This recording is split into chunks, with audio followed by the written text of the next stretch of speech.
నేను మీ సంజయ్. ఈరోజు మన ముందున్నటువంటి ఒక స్పెషల్ గెస్ట్ అని చెప్పుకోవాలి. రాజకీయాల్లో సీనియర్ నాయకుడు మోత్కుపల్లి నరసింహులు గారు మనతో ఉన్నారు. ఆయన అన్ని పదవులు, మంత్రి పదవులు, ఎమ్మెల్యేలు, రకరకాల పదవులు, ఎన్టీ రామారావు ముఖ్యమంత్రి నుంచి స్టార్ట్ అయిన జర్నీ ఇప్పటి వరకు ఆయన చాలా రాజకీయ అనుభవం ఉన్న వ్యక్తి అని చెప్పుకోవచ్చు. ఈరోజు మన ముందున్నారు మోత్కుపల్లి నరసింహ గారు. అన్న నమస్తే. నమస్తే. ఈరోజు దీక్షకు సంబంధించినటువంటి ముఖ్యమైన ఉద్దేశం ఏంది? దీక్షకు ముఖ్యమైన ప్రత్యేకమైన ఉద్దేశం అంటూ ఏం లేదు. దీంట్లో బ్యాడ్ ఇంటెన్షన్ కూడా ఏం లేదు. ఎవరి మీద వ్యతిరేకత లేదు. పార్టీ తీసుకున్నటువంటి నిర్ణయం ఏదైతే ఉందో సోనియా గాంధీ గారికి వ్యతిరేకంగా ఉంది. రాహుల్ గాంధీ నిర్ణయానికి కూడా వ్యతిరేకంగా ఉంది. ప్రియాంక గాంధీ గారి నిర్ణయానికి కూడా వ్యతిరేకంగా ఉంది. కాబట్టే మాదిగలకు ఒక్క సీటు ఇవ్వకూడదు అనే నిర్ణయమే పార్టీకి వ్యతిరేకమైన నిర్ణయం తీసుకున్నారు వాళ్ళు. అది విత్డ్రా చేసుకొని సమన్యాయం కల్పించండి, సామాజిక న్యాయం కల్పించండి, మాదిగలను రాజకీయంగా పొందబెట్టే నిర్ణయాన్ని మానుకోండి అని మాత్రమే ఇవాళ దీక్ష చేశారు. మోత్కుపల్లి నరసింహులు గారు కార్యాచరణలు ప్రకటించబోతున్నారు. రేపు బస్ యాత్ర కూడా స్టార్ట్ కాబోతుంది.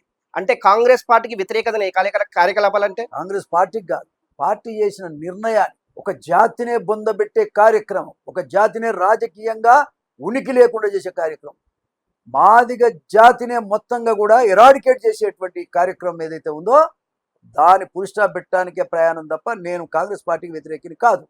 రాహుల్ గాంధీని నేను వ్యతిరేకిని కాదు. సోనియా గాంధీ పాపం తెలంగాణ ఇచ్చినా ఆమె కృతజ్ఞతగా చంద్రశేఖరరావు గారిని కొంతకాలం పక్కన పెట్టి ఆమెకు అవకాశం ఇవ్వాలని మాదిగలు మేమంతా కూడా కలిసి మాకు పదవులు ఇచ్చినా లేకపోయినా పనిచేసినాం, గెలిపించినాం. రేవంత్ రెడ్డి గారిని ముఖ్యమంత్రి చేసినాం. బట్టి విక్రమార్క ఇవాళ ఉప ముఖ్యమంత్రి ఉన్నాడు. ఇది మా కష్టార్జితం. ఈ ప్రభుత్వం మాది, కాంగ్రెస్ ప్రభుత్వం మాది.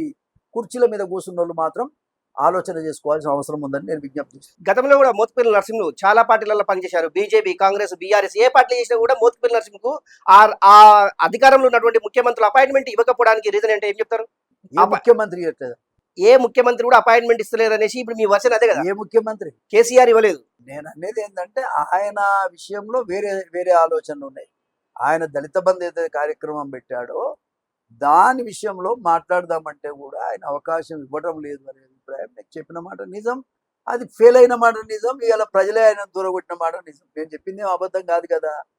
ప్రజాభిప్రాయానికి భిన్నమైనటువంటి నిర్ణయాలు ఎవరు చేసినా ఒక దళితుడిగా, నేను ఆ కులాలకు సంబంధించిన వ్యక్తిగా ఖచ్చితంగా ఆ విషయాన్ని నేను అడుగుతాను.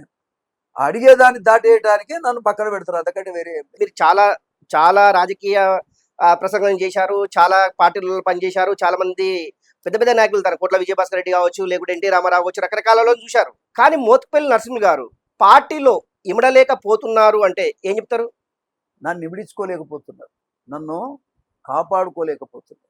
కారణం ఏంటంటే నేను నీతి గల మనిషిని, నేను నిజాయితీ గల నాయకుడిని, నేను 6 సార్లు గెలిచిన వ్యక్తిని. దళితులు ఎవడన్నా ఉన్నాడా? నేను 5 ఎన్నికలలో నాకు 10 లక్షల రూపాయలు కూడా ఖర్చు కాలేదు. ఎవడ ఉన్నాడా మరి రాష్ట్రంలో? 10 లక్షలు కూడా ఖర్చు, చందా లేకుండా, పైసల ఖర్చు లేకుండా గెలిచిన నేను నిజాయితీగా. That is Motkupalli Narasimhulu. మాదిగ కులస్తుడిగా నీతి నిజాయితీ కట్టుబడి ఉండి అంబేద్కర్ యొక్క ఆశయాన్ని నమ్మిన పార్టీ, ఎన్టీ రామారావు గారి యొక్క ఆలోచన విధానం అమలు చేసిన నేను. కాబట్టి ఇవాళ మరి వీళ్ళంతా తిరగలేదా? ఇప్పుడు రేవంత్ రెడ్డి తిరగలేదా? ఉన్న నాయకులంతా తిరగలేదా? కానీ వాళ్లకు నాకు తేడా ఉంది. వాళ్ళు ఎవరైనా సరే వాళ్ళ వాళ్ళ అధికారాల కోసం, వాళ్ళ సంతోషాల కోసం వాళ్ళు బతుకుతున్నారు. నేను అట్లా కాదు. ఈ పేద వర్గాల యొక్క జీవితాలను బాగా చేయడానికి నా స్టూడెంట్ లైఫ్ నుంచి ఇప్పటిదాకా అదే పని నేను చేస్తూ ఉన్నా.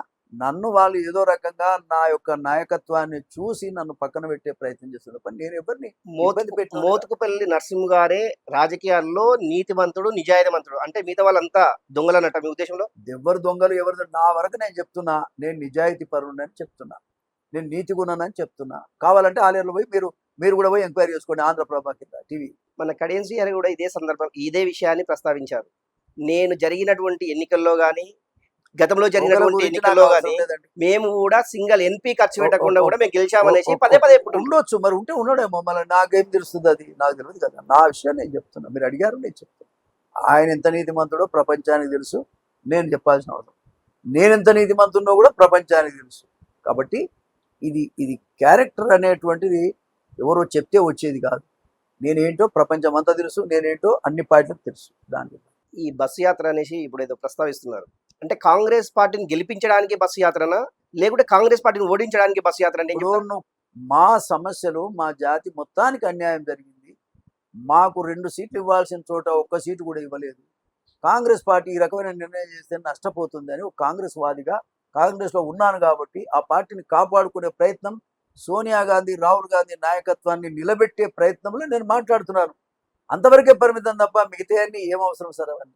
మన జరిగినటువంటి పార్లమెంట్‌కి సంబంధించినటువంటి టికెట్ల విషయంలో చాలా మంది వాళ్ళ యొక్క బయోడాటాని ఒక కమిటీ ఉంటది. ఆ కమిటీకి గూడా ఇయ్యడం జరిగింది. నిజంగా ఈ కమిటీలో మోత్కుపల్లి నరసింహ గాని, మోత్కుపల్లి నరసింహులకు సంబంధించినటువంటి వ్యక్తులు గాని ఎవరన్నా అంటే మాదిగ కులస్తులకు సంబంధించినటువంటి ఎవరైనా ఇచ్చిన అది దాఖలాలున్నాయా? టికెట్లు మాకు కావాలి అని. ఇప్పుడు ఎందుకెళ్ళి చాలా మంది ఇచ్చుకున్నారు. చాలా మంది ఇచ్చుకున్నారు. దాంట్లో నేను కూడా ఇచ్చుకున్నాను. హ్మ్. సరే వాళ్ళు ఇస్తే ఓకే, ఇవ్వకుంటే కూడా ఓకే అని చెప్పాను. నేను ప్రెస్‌లో చెప్పా అక్కడనే. ఓకే.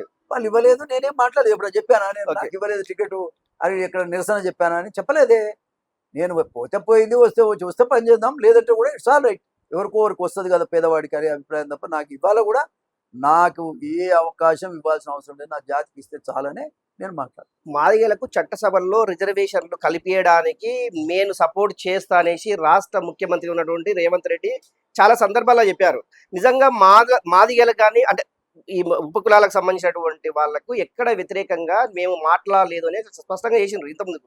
దాన్ని కూడా మీరు సమర్థించారు. నిజంగా ఇప్పుడు ఈ యొక్క దీక్ష చేయవలసిన అవసరము అంటే ఓన్లీ చట్టసభల్లోనే మాదిగలకు రిజర్వేషన్లు కలిపియాలన్నా లేకుంటే ఓన్లీ పార్లమెంట్‌కి సంబంధించినటువంటి టికెట్ల కోసం ఈ పోరాటం? అవునబ్బా! ఆ! చట్టసభలు అంటే ఏంటి? మాదిగలకి చట్టసభలలో అవకాశం ఇయ్యాలి. దాంట్లో భాగమే పార్లమెంటు ఎన్నికలు. పోయిన అసెంబ్లీ ఎన్నికలలో కూడా మాదిగలకు రేషియో ప్రకారం ఇవ్వలేదు. పోగా సరే అది కొత్త గవర్నమెంట్ వచ్చింది. సరే నడుస్తా ఉంది. దాని గురించి ఎవరో క్వెషన్ కూడా చేయలేదు. ఓకే. ఎందుకంటే గవర్నమెంట్ తేవాలనే అభిప్రాయంలో ఉన్నాం తప్ప ఈ ఆలోచన లేదు. ఇవాళ మొత్తంగానే మమ్మల్ని రాజకీయాలను దూరం చేసి మా జాతికి రాబోయే కాలంలో ఏది ఇవ్వకున్నటువంటి సాంప్రదాయాన్ని కొనసాగిస్తానంటే అది ఏ రకంగా న్యాయం మీరే చెప్పండి. అది మంచి పద్ధతి కాదు. కాబట్టే ఇవాళ దీక్ష చేశాను. కాబట్టే రేపు పొద్దున వాళ్ళు పిలిచి మాట్లాడితే ఓకే. నేను పార్టీ మనిషిని, ముఖ్యమంత్రి గారు పిలిస్తే పోతా నేను. పోనని ఓకే. చెప్తలేను కదా నేను. ఓకే. పోతా నేను. నాతో పాటు మాదిగ నాయకులందరినీ పిలవండి. ఖచ్చితంగా మాట్లాడదాం. పరిష్కారం కూడా చేద్దాం. పార్టీని గెలిపించుకుందాం. నిజంగా ముఖ్యమంత్రి గారు నాకు అపాయింట్‌మెంట్ ఇవ్వలేదనేసి ఒక 2, 3 సందర్భాలు అన్నట్టు ఇప్పుడు ఉన్నాయి. కూడా చెప్తాను, నీకు కూడా చెప్తున్నా, నాకు హ్మ్. అపాయింట్మెంట్ ఇవ్వలేదు. అసలు రీజన్ ఏమై ఉండొచ్చు? ఎందుకు ఇస్తారు? ఎందుకు రీజన్? ఈ ఇష్యూ మాట్లాడడానికి ఇష్టం లేదు.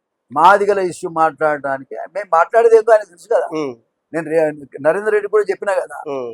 కాబట్టి తర్వాత నేను ఈయనకు కూడా చెప్పిన, ఎవరు మన Mahesh Goud working president okay. MLC గారు, ఓకే. ఆయన కూడా చెప్పిన పాపం. హ్మ్. ఇష్యూ ఏమిటంటే వాళ్ళకి మాదిగల ఇష్యూ మాట్లాడడానికి సిద్ధంగా లేదు. అందుకనే నాకు అపాయింట్మెంట్. ఒకవేళ రేపు పొద్దుగాల ముఖ్యమంత్రి సీఎం ఆఫీస్ నుంచి అపాయింట్‌మెంట్ వచ్చేసి మోత్కుపల్లి నరసింహ గారిని పిలవంటే వెళ్తారు. పోతా నేను. ఏమడుగుతారు? ఏమడిగేది నీకు అర్థమైతలేదా? హ్మ్. ఏమడుగుతా, నా జాతికి అన్యాయం జరిగింది, అన్యాయం ఇది, అట్లా కాదులే కానీ 2 సీట్లు మాదిగలకు ఇవ్వండి, అందరం కలిసి పనిచేద్దామని చెప్తాను నేను. టికెట్లు ఇచ్చేది రేవంత్ రెడ్డి పరిధి కాదంటే? అది కరెక్ట్ కాదు కదా. ఆయనే పీసీసీ ప్రెసిడెంట్, ఆయనే ముఖ్యమంత్రి, ఆయనే టికెట్లు ఇస్తున్నది, ఆయనే టికెట్ తెస్తున్నది, ఆయనే ఇతర పార్టీలను కూడా తీసుకొచ్చి 5 నిమిషాలలో జితేందర్ రెడ్డి గారికి పోయి ఇంటికి పోయి ఆ శాలువ కప్పి పదవి నుంచి వచ్చింది కదా. సోనియా గాంధీ చెప్పిందా పదవులు ఏమైనా? చెప్పలేదు కదా. అంటే దళితులు అనేసి ఇప్పుడు నేను రేవంత్ రెడ్డి గారే ముఖ్యమంత్రి అవుతాడు నా తమ్ముడు అని చెప్తే కనీసం థ్యాంక్స్ కూడా చెప్పలేదు కదా నాకు. థ్యాంక్స్ అన్న అని మాట కూడా రాలేదు కదా. అంటే రెడ్డి కులస్తుల ఇండ్ల కాడికి ముఖ్యమంత్రి పోతుంది కానీ దళితుల కుటుంబాలకు సంబంధించినటువంటి ఇండ్ల కాడికి ఇంతవరకు ముఖ్యమంత్రి వెళ్ళలేదు అనేసి మీ వర్షం. కదా ఇక్కడ మనం గమనించవలసింది అతని మెంటల్ గా ఆయన ఎట్లా ఉన్నాడు, ఆయన మెంటల్ సెటప్ ఎట్లా ఉందని ఇప్పుడు అర్థమవుతుంది కదా. అంతకుముందు తెలియదు కదా. పదవిలో కూర్చుంటేనే కదన్నా ఆయన కుండకాడ కూర్చుంటే పువ్వు ఎవరిని పెడుతున్నాడని అర్థమవుతుంది కదా. మటన్ కుండ చేతికిస్తాం మనకు, ఆయన వేసుకొని తింటాడా, ఆయనకి నచ్చడానికి వేస్తాడా, అందరి కింద బాస్తాడా అనేది అప్పుడే కదా తెలిసేది. కాబట్టి ఇప్పుడు అర్థమవుతా ఉంది ఆయన మెంటల్ గా ఆయన ఏ రకంగా ఫిట్టింగ్ ఉంది, ఏ రకంగా ఆలోచన చేస్తుండ అనేది ఇప్పుడు అర్థమవుతాం. కాబట్టి అది మార్చుకుంటే మంచి లీడర్గా, ముఖ్యమంత్రిగా వారు మార్చుకోవాలని మాత్రమే నేను విజ్ఞప్తి చేస్తున్నా. ముఖ్యమంత్రి గారికి నేను వ్యతిరేకం కాదు, నాకు ఏవి ఇవ్వకపోయినా నేను వ్యతిరేకం కాదు. వ్యతిరేకం కాదంటారు, దీక్ష చేస్తారు. వ్యతిరేకం కాదంటారు, బస్ యాత్ర అంటారు. బస్సు యాత్ర హక్కుల కొరకయా. ఆ. నేను చేసేది నా హక్కు కొరకు. ఏనంటే హక్కు కొరకు పోరాడు ఇస్తానంటే నేను ఎందుకు పోతా? రేపు పొద్దుగాల మోత్కుపల్లి నరసింహ గారు బస్ యాత్ర చేశారు. పార్లమెంటు సీటుకి సంబంధించినటువంటి కాంగ్రెస్ పార్టీ 0 అది ఓడిపోయింది. ఎందుకంటే మీ హక్కుల కోసం పోరాడుతుంటే దళిత వర్గాలకు సంబంధించినటువంటి ఓట్లు దానికి బాధ్యులు ఎవరు? దాని బాధ్యులు ఎవరు అవుతారు అప్పుడు? రేవంత్ రెడ్డి గారు అవుతారు. అప్పుడు తర్వాత దాన్ని మేమేం చేయగలుగుతాం? ఉమ్, తను చచ్చే మందు అయితే ఎవరు తినరు కదా సార్. మరి నా జాతి చచ్చే మందు తినలేం కదా మేము, అది చేయలేము ఆ పని. మీరు ఇప్పుడు ప్రజెంట్ గా కాంగ్రెస్ పార్టీలో ఒక లీడర్ గా ఉన్నారు. మన కేసీఆర్ కరీంనగర్ లో ఒకటి కామెంట్ చేశారు, ఈ కాంగ్రెస్ గవర్నమెంట్ సంవత్సర కాలంలో కూలబోతుంది అనేసి. అవన్నీ వేస్ట్ ముచ్చట్లు కానీ ఆయన ముచ్చట ఎందుకు ఇప్పుడు. కానీ ఇష్యూ ఏమిటంటే రేవంత్ రెడ్డి గారు ఆయన పదవిని ఎమ్మెల్యేలు తక్కువ ఉన్నారు కాబట్టి ఆయన పదవికి ఏమైనా ఇబ్బంది జరుగుతుందేమో అని ఉండొచ్చు ఒకవేళ. ఓకే. కానీ ఆయన పదవికి ఎవ్వడు ముట్టుకోలేడు. దళిత వర్గాలు ఆయన ఎంబడినంత కాలం, పేద వర్గాలు ఆయన కాలం, మోత్కుపల్లి నరసింహులు పక్కన నిలబడితే నీ దగ్గరికే ఎవరు రాడు. అది గమనించాలి. దట్ ఈస్ నా కెపాసిటీ అది. కాబట్టి రేవంత్ రెడ్డిని అంత ఈజీగా పడగొట్టినట్టయితే మేమెందుకు వస్తామండి ఆయన పార్టీలోకి, మన కాంగ్రెస్ పార్టీలోకి. ఉమ్. ఆ పార్టీని కాపాడుకోవాలన్నది కదా మా ఉద్దేశము. కాంగ్రెస్ పార్టీని కాపాడుకోవడానికి రేవంత్ రెడ్డిని కాపాడుకోవడానికి ఇద్దరిని, రేవంత్ రెడ్డిని కాపాడుకోవాలి, కాంగ్రెస్ కాపాడుకోవాలి. నిర్ణయాలు మంచిగా చేస్తే, నువ్వు మంచి రాజు చేయకపోతే నష్టం వస్తుంది, ఆయనకి నష్టం వస్తుంది. గౌడుకున్న ఇవ్వాలి, పద్మశాలీలకు ఇవ్వాలి, అదే రకంగా గొల్ల కుర్మలకు ఇవ్వాలి, రకరకాలుగా బీసీలు ఉన్నారు వాళ్ళందరికి ఇవ్వాలి. ఆ రకంగా గతంలో పదవులు పొందని వాళ్ళకి ఇవ్వాలి, ముదిరాజులకు ఇవ్వాలి. ఏమండి, ఆ రకంగా మనిషికో పదవి రాదు. అప్పుడు రేవంత్ రెడ్డి మావాడని అందరు ఎత్తుకుంటారు. అంతేగాని అందరి ఒకటే కులాన్ని సామాజిక వర్గానికి ఇస్తే ఏ రకంగా నేను ఎట్లా మెచ్చుకుంటారు, ఎందుకు మెచ్చుకుంటారు నాకు అర్థం కాదు. కానీ పిచ్చోళ్ళు ఎవరు లేరు ఇప్పుడు. ఇంతో అంత అందరు చదువుకున్నారు, అందరికి తెలివి ఉంది. ఇలా ఎవరు కూడా చెప్తే వినడానికి లేరు. న్యాయం చేస్తే వింటారు. ఎన్నికల టైంలో ప్రచారం కూడా స్టార్ట్ చేశారు, ఇది కాంగ్రెస్ తరపు నుంచి కొంతమంది అవునన్నా. చేశారు. ఈ 6 గ్యారంటీలకు సంబంధించినటువంటిది బాగా వ్యతిరేకత ఉంది. నిజంగా ఈ 6 గ్యారంటీలు 100 రోజులు చేస్తున్నారు, 4 నెలలు అవుతుంది, ఇంతవరకు దీని మీద స్పందన లేదు. ఇక స్కీములు అయితే మంచిగా అన్న, దాని ఇంప్లిమెంటేషన్ లో కొన్ని పొరపాటు ఉండొచ్చు, సరి చేసుకుంటే సరిపోతుంది. అవి కూడా సరి చేసుకోవాలి. ఎక్కడెక్కడ మాట్లాడినాం, ఏం మాట్లాడినాం, ప్రజలు ఏమనుకుంటున్నారు అనేది ఆలోచన చేసి సరి చేసుకుంటే అవి మంచి స్కీమ్లే కదా, కాదని ఎవరు చెప్తారు? ఆచరణలో సాధ్యం కాని స్కీమ్లు అనేసి బీఆర్ఎస్ కానీ బీజేపీలు చాలా దంగ బజాయిస్తారు.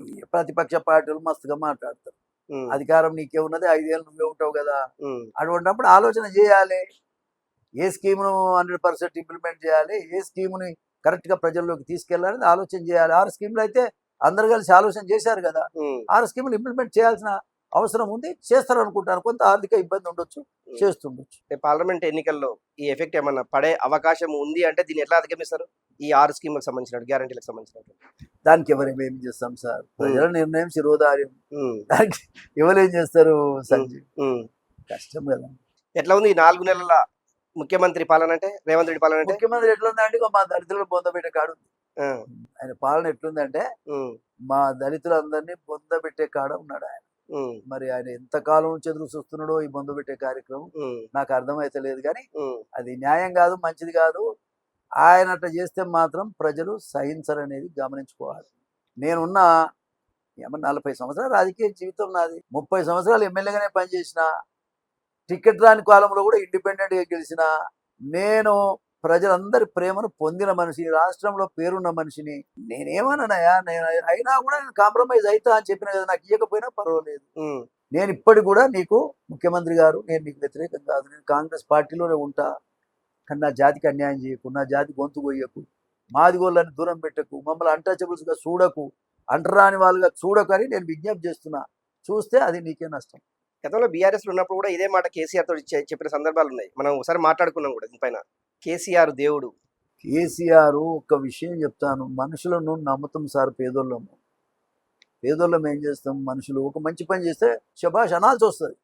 ఇప్పుడు ఆయన దళిత బంధు పెట్టాడు, నాకు ఫోన్ చేశాడు, నర్సన్న నేను ఈ కార్యక్రమం పెడుతున్నా అంటే. ఎంత మంచి కార్యక్రమం చెప్పాలి, మరి నువ్వు చెప్పు, కాదంటావా? చాలా మంచి కార్యక్రమం. మరి అంత మంచి కార్యక్రమం పెడితే నేను కాదని ఎలా అనగలుగుతా? నేను మాదిగోని దళితులందరికీ 17-18 లక్షల కుటుంబాలు ఉన్నాయి, వీళ్ళందరినీ కవర్ చేద్దాం. ఈ సంవత్సరం ఒక 3 లక్షలు, వచ్చే సంవత్సరం ఒక 3 లక్షలు కవర్ చేద్దాం. ఆ రకంగా మాదిగ జాతి మొత్తాన్ని మనం కాపాడుదామనే మాట మాట్లాడితే ఒక మాదిగోడిగా, ఒక దళితుడిగా సంతోషపడగా నన్ను ఏం చేయమంటావు చెప్పు? ఎన్టీ రామారావు గారి నుంచి మీ ఇద్దరు ఒకే గూటి పక్షులు, చంద్రశేఖరరావు గారిని, మోత్కుపల్లి నరసింహులు గారిని. నిజంగా అప్పుడున్న సిచ్యువేషన్ ముఖ్యమంత్రి అయిన తర్వాత ఆయనను వీళ్ళు చేస్తున్న పనులు, ఈయన చేసిన పనులు చూస్తా ఉంటే ఆయన ఏమనబుద్ధి అవుతుంది. ఒక మాట, ఆయన 2 సీట్లు ఇచ్చాడు పార్లమెంట్ పోయినసారి, 2 సీట్లు ఇచ్చాడు. ఇప్పుడు కూడా 2 సీట్లు మాదిగోళ్ళకి ఇచ్చాడు, బీజేపీ కూడా 2 సీట్లు మాదిగోళ్ళకి ఇచ్చింది. మరి మనకేం పుట్టింది అని నేను అడుగుతున్నా. మనకు మనకు నష్టం వచ్చే పని ఎందుకు చేస్తున్నారు? మన వాళ్ళని ఎందుకు పోగొట్టుకుంటున్నారు? మన జాతి ఓట్లేసిన వాళ్ళు, నేను ముఖ్యమంత్రి చేసిన వాళ్ళు, కాంగ్రెస్ పార్టీ తెచ్చిన వాళ్ళు, సోనియా గాంధీని ఇష్టపడే వాళ్ళు, రాహుల్ గాంధీని ప్రధానమంత్రి చేద్దాం అనుకుంటుంటే అందరిని పక్కకు జరుపుతున్నాం అంటే ఉద్దేశం ఏంటి నేను అడుగుతున్నా. దట్స్ ఫైన్, అది బాగుంది, అంతవరకు బాగుంది. కానీ ఇదే విషయాన్ని మీరు సెంట్రల్ వరకు తీసుకెళ్లే మీకు ఆ యాక్సెస్ ఉంది కదా. నాకేముంది? రాహుల్ గాంధీ కలవచ్చు, మీరు లేదు లేదు, సోనియా గాంధీ కలవచ్చు. నేను ఒక మాట చెప్తా, నేను ఇంతవరకు వాళ్ళని కలవనే లేదు, నాకు యాక్సెస్ లేదు, వాస్తవం అని చెప్తున్నాను. అయితే నేనేమనుకుంటా, మా రేవంత్ రెడ్డి గారే ఉన్నారు కదా, ఎందుకు ఇవన్నీ, కలిసినాడు ఎప్పుడైనా కలుద్దాంలే అనే అభిప్రాయం నాకుండే. నేను అట్లనే ఉన్నాను. ఇక భవిష్యత్తులో కలవాల్సి వస్తే కలుద్దాం. ఇవన్నీ కూడా ఉత్తరాల ద్వారా కూడా తెలియజేస్తాను, తెలియకేం ఉండను. బట్ నేను మొత్తం లెటర్స్ అన్ని రాస్తాను, వాళ్ళ దృష్టి కూడా తీసుకొస్తాను. కాంగ్రెస్ పార్టీ అధికారంలోకి వచ్చి ముఖ్యమంత్రి రేవంత్ రెడ్డి సీఎం అవుతారు అనేసి మీరు అనుకున్నారా నిజంగా, జనరల్ గా? కావాలని కోరుకున్నా, కానీ అవుతారు అనుకోలేదు. అవుతారు అనుకోని కూడా ఎందుకంటున్నా పేద ప్రజలందరూ కూడా కేసీఆర్కు వ్యతిరేకంగా ఉన్నారు. మర్యాద లేదు, ఎవరిని కలవటం లేదు, ఎమ్మెల్యేలు అంతా లంగలు, అసలు అందులో జరిగినంత కరప్షన్ ఎమ్మెల్యేలు ఏ పార్టీలో ఏ ముఖ్యమంత్రి నాయకత్వం కింద జరగలేదు. ఇంకా పార్టీ రాదు. నేను వీడియో చేసి పంపినా, నీకు తెలుసో లేదు ఎవరికి, చంద్రశేఖరరావు గారికి. ఓకే, నువ్వు ఒక 20-30 మందిని మారిస్తే తప్ప నీకు గవర్నమెంట్ రాదు అని ఒక వీడియో చేసి పంపిన. ఆయన జ్ఞానోదయం జరగలేదు. ఏం చేస్తాం మేము? దానివల్ల ఆయన ఓడిపోయాడు. ఒక 20-30 మందిని మార్చిట్టే ఈ పరిస్థితి ఉండేది కాదు మరి వాస్తవంగా. అంటే బీఆర్ఎస్ ఓడిపోతున్న ఉద్దేశంతో కాంగ్రెస్ లో మీరు వచ్చారా? ఓడిద్దామని వచ్చానయ్యా, ఓడిద్దామని వచ్చాను. సంజయ్ అతను ఓడించాలి, అతనికి 10 ఏళ్ళు అయిపోయింది, అధికారం ఇంకా ఎక్కువైపోయే పరిస్థితి ఉన్నది. దానివల్ల ప్రజల్ని కానే పరిస్థితుల్లో లేరు వాళ్ళు. ఇప్పటికి కూడా రియలైజ్ కావట్లేదు వాళ్ళు. ప్రజాస్వామ్యంలో ఓడిపోయిన వాళ్ళు ఏం చేస్తారంటే తప్పులు ఎక్కడెక్కడ జరిగినాయో చెప్పి క్షమించమని ప్రజల్ని అడుగుతారు. అది వాళ్ళు అడగటం లేదు. అది అడిగితే కొంతనన్నా ఆ పార్టీ ఒకటి ఉందని అనిపిస్తుంది ప్రజలకు. ఇవాళ ఏంది పరిస్థితి? ఏ ఒక్క సీటు గెలుస్తుందో లేదో అనే పరిస్థితుల్లో. అంటే తెలంగాణలో బీఆర్ఎస్ భూస్థాపితం అంటారా? నేను అట్లా భూస్థాపితం ఏ పార్టీ కాదు, కాబోదు. కానీ రియలైజేషన్ ఉండాలంటున్నాను. అంటే ఒక సీట్లు గెలవదు అన్నప్పుడు ఆల్మోస్ట్ గా పార్టీ నేను అనడం కాదు, అందరూ అంటున్న మాటే నేను అంటున్నాను. నేనేమి వాళ్ళని గెలవద్దని, అన్ని గెలవద్దని నేను ఎందుకంటే, కానీ పరిస్థితి అట్లా వచ్చింది. కారణం ఏంటంటే వాళ్ళే బాధ్యత. అతను అహంకారం తోటి ఓడిపోయాడు, ఎవరికి అపాయింట్మెంట్లు ఇవ్వలేదు కేసీఆర్. ఇప్పుడు సేమ్ రేవంత్ రెడ్డి కూడా అదే సిచ్యువేషన్ కదా. దాని పరిణామం తెలుస్తుంది కదా సార్, ఇదంతా అనుభవమే ఉంది కదా. ఆయన చూసాం, మనం ఏం జరిగిందో చూసినాము. ఈయన సరి చేద్దాము, అంత దూరం రాకుండా సరి చేసే బాధ్యత నాది. నాకు అవకాశం ఇస్తే, మాట్లాడే అవకాశం ఇస్తే రేవంత్ రెడ్డి గారి మీద ఈగ వాలకుండా అడ్డం పెట్టి కాపాడే బాధ్యత మోత్కుపల్లి నరసింహ గారు తీసుకుంటారు. అంటే గెలవడం ఎవడన్నా గెలుస్తాడా? గెలిచి నిలబెట్టుకోవాలి. నిలబెట్టుకున్నటోడు గొప్పోడు. అంటే పెళ్లి చేసుకోగానే కాదు, సంసారాన్ని నిలబెట్టేటోడు గొప్పోడు. మోత్కుపల్లి నరసింహులు గారు రేవంత్ రెడ్డి చీరదీయకుంటే రేవంత్ రెడ్డి పరిపాలన ముఖ్యమంత్రి నుంచి తొలగించబడతాడా, లేకుంటే కాంగ్రెస్ పార్టీ? అవన్నీ అనవసరం. ఆయన పోవాలని నేను కోరుకోవడం లేదు. ఆయన ఇంట్రెస్ట్లోనే నేనున్న. కాంగ్రెస్ పార్టీ బతికుండాలని కోరుకుంటున్నా. కానీ జాతికి, నా జాతికి, మాదిగలకు మేలు జరగాలి. 2 సీట్లు కేటాయించాలి. కేటాయించకపోతే నష్టం జరుగుతుంది కాంగ్రెస్ పార్టీకి అని చెప్తున్నా. That's all. దానికి ఇంకెందుకు సార్? ఎన్టీ రామారావు, చంద్రశేఖరరావు, ఇప్పుడు రేవంత్ రెడ్డి, ఎవరి పాలన అరే బాగుంది అనేసి మీకు అనిపించింది? ఎందుకంటే ఈ రాజకీయ చాలా 40 సంవత్సరాల రాజకీయ జీవితం. ఎన్టీ రామారావు లాగా చెయ్యాలంటే ఇంకో జన్మెత్తినా వీళ్ళు చేయలేదు. ఆయన మహనీయుడు.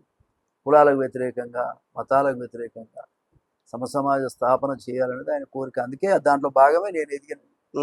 నేను చెప్తున్నానే, నేను ఆఫ్టర్ ఆల్ బచ్చగాని ఆ కాలంలో. అవును, నయా పైసా లేకుండా ఎమ్మెల్యే అయినా ఒకటి. నా మ్యారేజ్ ఆయనే ముహూర్తం పెట్టి మ్యారేజ్ హాల్ చూసి మ్యారేజ్కి వచ్చి మ్యారేజ్ డిన్నర్ ఇచ్చినంటే మరి ఆయన ఎంత గొప్పడో నువ్వు అర్థం చేసుకోపోయి. అట్లా మనిషి గుణం బట్టి పరిపాలన జరుగుతుంది. పేదోని ప్రేమించగలిగిన మనస్తత్వం ఉండాలి కదా. అది రేవంత్ రెడ్డి అలవాటు చేసుకుంటే ఆయనకే మంచిది. ఆయన గొప్పోడు అవుతాడు, ఆయన మానవుడు అవుతాడు, తప్పేం. ఆల్రెడీ కాంగ్రెస్ పార్టీలో లుకలుకలు స్టార్ట్ అయినాయి అనేసి ఒక ప్రచారం బాగా జరుగుతుంది. నిజంగా మీ వరకు ఇలాంటిది వచ్చిందంటారా?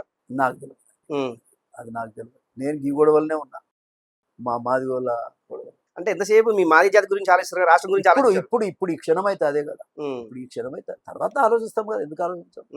ఒకటి నాకు అర్థం కాని ప్రశ్న ఏంటంటే, జనాలకు అర్థం కాంది, మోత్కుపల్లి నరసింహ గారు ఒక మాదిగ జాతి కోసం పోరాడుతుండా, మోత్కుపల్లి నరసింహ పర్సనల్ కోసం పోరాడుతుండే? నేను పదవులు లెక్క చేసేటోని కాదు. ఉదాహరణ చెప్తా, నేను ఇండిపెండెంట్గా గెలిచిన. ఎన్టీ రామారావు గారు నాకు టికెట్ ఇవ్వలేదు. నేను ఒక నైతిక విలువలు కలిగిన వ్యక్తిని. నేను ఎవరి వల్ల పైకి వచ్చినా ఎన్టీ రామారావు వల్ల పైకి వచ్చిన. నేను గెలిచి ఇండిపెండెంట్ ఎవరి దగ్గర పోయినా ఎన్టీఆర్ దగ్గర. నేను కాంగ్రెస్ దగ్గర పోలే. ఆనాడు ఇండిపెండెంట్ గెలిచిన వాళ్ళంతా కాంగ్రెస్తో పోయినారు. నేను పోలేదు. నేను ఎన్టీ రామారావు గెలిచి ఆయన దగ్గరికి పోయినా డైరెక్ట్. ఆయన ఎంతో గౌరవించండి, ఎంతో ఆనందపడ్డాడు ఇండిపెండెంట్ గెలిచినట్టే. నేను ఆయన ఓడిపోయినా ఆయనతోనే ఉన్నా, 5 ఏళ్ళు ఆయనతోనే ఉన్నా. మళ్ళీ టికెట్ ఇస్తే 40,000 మేరతో గెలిచిన. ఇవన్నీ నేను ఎప్పుడు కూడా దేనికి లొంగే మనిషిని కాదు. కాకపోతే యాజ్ ఎ ఐఎమ్ లీడర్. నేను బ్రోకర్ కింద చేసే మనిషిని కాదు. లీడర్ అంటే ఎట్లుండాలనో నేర్పించడం, ట్రైనింగ్ ఇచ్చే మనిషిని. ఒక లీడర్ అంటే ఒక క్యారెక్టర్ ఎట్లుండాలో చెప్పే మనిషిని. మీరు కాంగ్రెస్ పార్టీ కానీ, కాంగ్రెస్ పార్టీ తెలంగాణ ముఖ్యమంత్రి రేవంత్ రెడ్డి కానీ ఇచ్చే సలహాలు, సూచనలు ఏం చెప్పాలనుకుంటే చివరగా? సమసమాజ స్థాపన కోసం ఒక మంచి మనసుతోటి పొద్దున్నే లేచి స్నానం చేసి ఇవాళ గతంలో ఈ 3 నెలల కాలంలో తప్పులన్నీ కూడా సరి చేసుకొని ఆయన వ్యవస్థను మార్చే దిశగా, కొత్త దిశగా తీసుకుపోవాల్సిన అవసరం ఉంది. అంతేగాని పాత ఫ్యూడల్ వ్యవస్థలాగా బతికితే ప్రజలు క్షమించరు. మాదిగ జాతిని మొత్తంగా కూడా ఇవాళ నువ్వు ఆయాస పెట్టినావు, బాధ పెట్టినావు. నువ్వు బయటకు వచ్చి వాళ్ళందరికి సాయం చేస్తానని చెప్పి సరి చేసుకుంటే రేపు కాంగ్రెస్ పార్టీకి భవిష్యత్తు ఉంటుంది తప్ప లేకపోతే మాదిగ జాతికి మేలు చేయకుంటే కాంగ్రెస్ పార్టీకి భవిష్యత్తు లేదు కదా అని మీరు అంటారు. భవిష్యత్తు అనేది ఉండాలి, కానీ నువ్వు ఇవ్వకపోతే ఉండదు. అది దానివల్ల మీ నిర్ణయం వల్ల సోనియా గాంధీకి నష్టం వస్తుంది, రాహుల్ గాంధీకి నష్టం వస్తుంది. ఓకేనా? ఇది ఈరోజు స్పెషల్ డిబేట్. మరో డిబేట్తో మళ్ళీ కలుద్దాం. నమస్తే.